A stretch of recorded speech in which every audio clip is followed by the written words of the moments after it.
सोमवार को कर्नलगंज तहसील में एसडीएम चैम्बर में पहुंचे कुछ अधिवक्ताओं ने एसडीएम के बगल बैठे नायब तहसीलदार पर बरस पड़े और फाइल फेंक दिया, जिससे नवागत एसडीएम भारत भार्गव देख न सके और अधिवक्ताओं को डपट लिया, जिससे दोनों पक्षों में कहासुनी के बाद एक अधर अधिवक्ताओं ने एसडीएम पर तानाशाही दूसरे को देख लेने की बात होने लगी।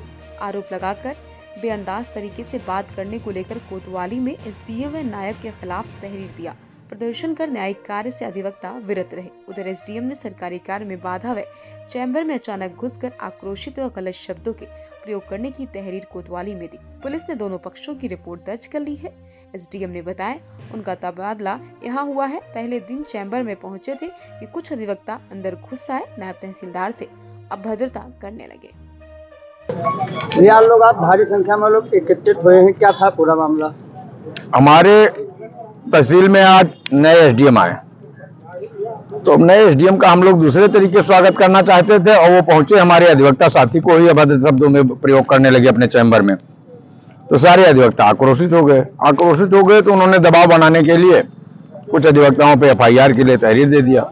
हालांकि हम लोग भी जब उन्होंने अभद्र शब्दों का प्रयोग किया तो उसके खिलाफ एसडीएम और नायब तहसीलदार के विरुद्ध जो है हम लोगों ने भी तहरीर यहाँ पे दिया है और मुकदमा दर्ज होने के लिए मांग किया है। अगर आवश्यकता पड़ी तो हम लोग आगे भी जाएंगे और एसडीएम की तानाशाही नहीं चलने देंगे। क्या चाहते हैं आप? बताया तो, एसडीएम की तानाशाही नहीं चलने देंगे। हम लोग अधिवक्ता हैं, पार्ट ऑफ कोर्ट हैं, अदालत के अंग हैं।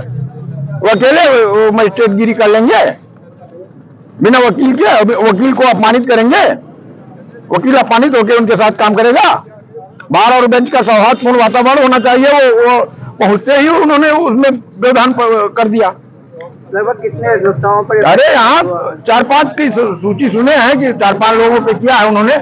हमने तो एसडीएम और तहसीलदार नायब तहसीलदार दोनों लोगों के विरुद्ध हम लोगों ने एफआईआर के लिए दिया है और एफआईआर अगर उनकी दर्ज होगी तो मेरी भी दर्ज होगी और अगर नहीं दर्ज होगी तो जितनी लंबी लड़ाई लड़नी पड़ेगी लड़ूंगा।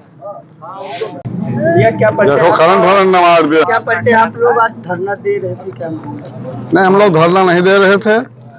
एक एप्लीकेशन ले गए थे एफआईआर दर्ज कराने के लिए थाना में। आज हमारा कोई धरना नहीं। क्या मामला था?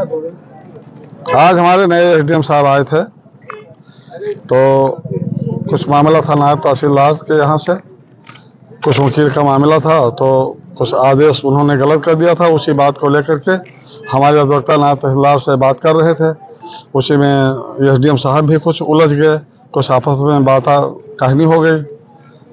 तो इसी बात को लेकर के सुना है कि एसडीएम साहब की तरफ से भी एफआईआर हो गया है हमारे कुछ अधिवक्ताओं के ऊपर और हमारे अधिवक्ता की तरफ से भी एफआईआर की तहरीर थाने में दे दी गई। क्या आश्वासन मिला है? आश्वासन मिला है कि एफआईआर अगर उनका दर्ज हुआ है तो तुम्हारा भी एफआईआर दर्ज होगा। क्या चाहते हैं आप? हम चाहते हैं कि एफआईआर हमारा भी दर्ज हो जाए और क्रॉस केस चालू हो जाए। हमारे आज नए एसडीएम साहब आए थे। नए एसडीएम आते हैं तो हम लोग पहले चाय पार्टी करते हैं, उसके बाद कोई कार्रवाई होती है। एक किसी फाइल में 2 अधिवक्ता था तो बिना सुने नायब तहसीलदार जयशंकर सिंह ने आधा कर दिया, बिना डेट के बिना सुने है। उसी बात को लेकर अधिवक्ता अपनी बात कह रहे थे। इस पर नए एसडीएम साहब ने अभद्रता की और एफआईआर की बात धमकी दी और पता लगा है कि एफआईआर कराई गई है 5 लोगों के खिलाफ। हम लोग भी एसडीएम कोतवाली में दिए हैं एफआईआर दर्ज करने के लिए कि हम लोगों के साथ भद्रता हुई है, बिना डेट के फाइल को सुने और सगन दिया है। उसी बात को लेकर हुआ है, यही मामला है। एसडीएम जब तक सुधार नहीं लाएंगे तब तक हमारे लोगों का आंदोलन भी इसके बाद में चलेगा। बाहर आ जाओ, ठीक है।